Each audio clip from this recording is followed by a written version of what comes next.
Hey, halo, kembali lagi dengan Jalan Bertekno. Jadi sebagian dari penonton channel ini mungkin adalah Anda yang berprofesi sebagai pengajar, di mana belakangan ini mungkin Anda bakal lebih sering mengajar secara online, dan format pengajarnya pun Anda merekam suatu video ajar kemudian diupload ke misalnya LMS ya. Dan kalau saya perhatikan, sebagian dari pengajar itu untuk merekam materi ajar mereka menggunakan software Zoom saja ya. Jadi Zoom kemudian direcord untuk bisa merekam ajar sambil merekam audio dan juga mungkin wajah Anda. Saya akui kalau solusi Zoom ini memang bisa dibilang cukup praktis dan gratis juga ya.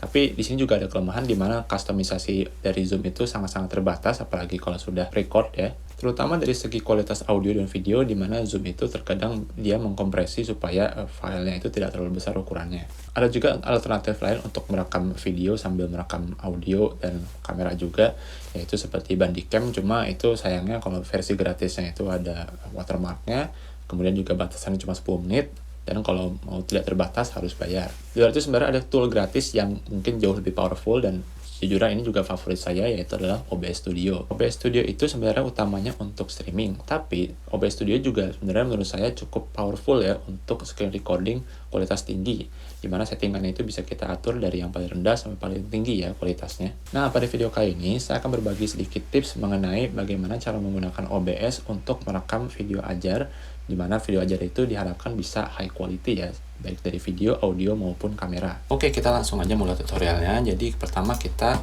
download dulu software OBS-nya ya. Kita lihat di sini, kita Google OBS. Nah, ini ada Open Broadcasting Software. Nah, ini kita download aja dari sini.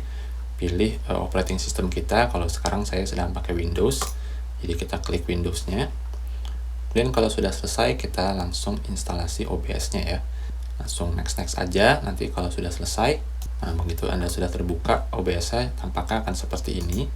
Nah, saya akan perbesar dulu. Pertama-tama kita akan memastikan kita itu bisa screen recording, jadi layar itu tertangkap. Jadi supaya bisa begitu, Anda harus klik tombol tambah ini, kemudian pilih display capture, kemudian create new, oke.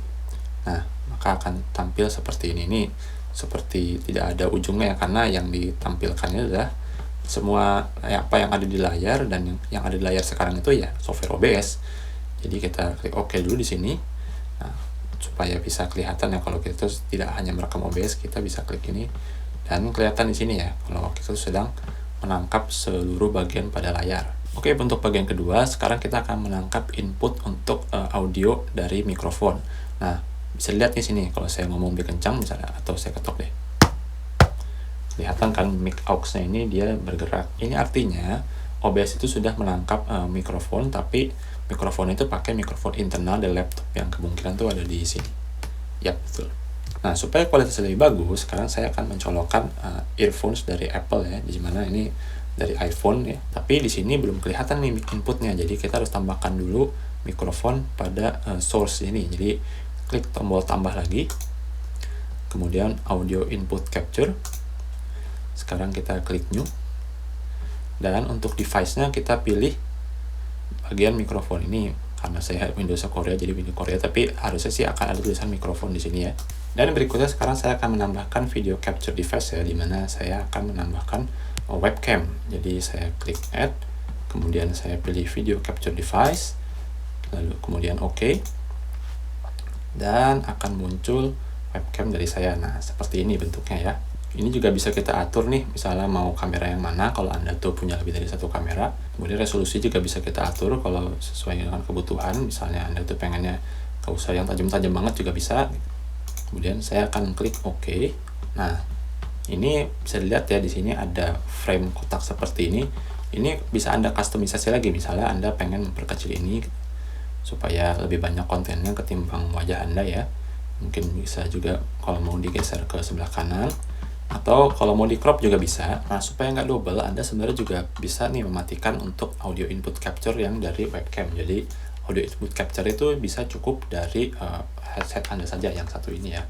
Mungkin waktu Anda recording itu Anda nggak pengen webcamnya itu nangkep semua bagian dari Anda ya. Misalnya Anda tuh nggak pengen, misalnya di sini ada gantungan baju-baju, nah mungkin Anda nggak pengen ngeliatin itu, ya itu bisa diedit lagi. Jadi caranya seperti ini, Anda tinggal klik Alt ya, kemudian di drag.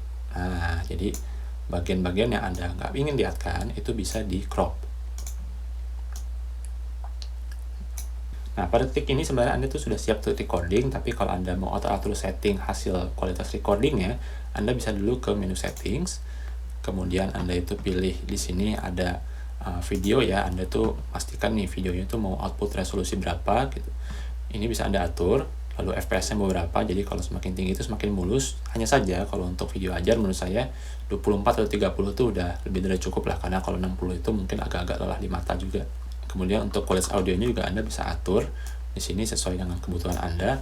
Nah, masih banyak sekali settingan-settingan pada OBS yang nggak mungkin saya bahas semuanya pada video kali ini, dan Anda bisa eksperimen sendiri. Dan setelah Anda menemukan setting yang Anda cocok gitu, nah Anda tuh ya untuk berikutnya tinggal pakai setting tersebut dan nggak usah ganti-ganti lagi. Oke, demikian untuk settingnya. Sekarang kita bisa mulai contoh recording ya. Cek. Nah, sekarang saya sudah live di OBS. Dan sekarang saya akan coba uji presentasi dengan PowerPoint ya. Dan sekarang saya akan menjelaskan varian dari Surface Pro 8, di mana Surface Pro 8 itu punya dua varian prosesor, yaitu Core i5 dan Core i7. Punya RAM itu punya rentangnya di 8 sampai 32 GB. Storage-nya itu dari 128 sampai 1 TB, dan harga sendiri mulainya dari 1.099 US dollar sampai 2.599 US dollar. Dan tapi harus diingat nih ya, kalau kalian beli Surface Pro 8 itu belum dapat keyboard, dan juga Anda juga mendapat slim pen nih. Nah, di mana keyboard dan slim pen tadi itu dijual secara terpisah, yaitu 279 US dollar. Jadi kalau Anda mau beli varian yang saya konfigurasi, jadi kalau Anda mau beli varian yang saya rekomendasikan, yaitu Core i5 dengan storage 256 GB, itu Anda setidaknya harus mengeluarkan uang sebesar 1.478 US dollar atau sekitar 21 juta rupiah.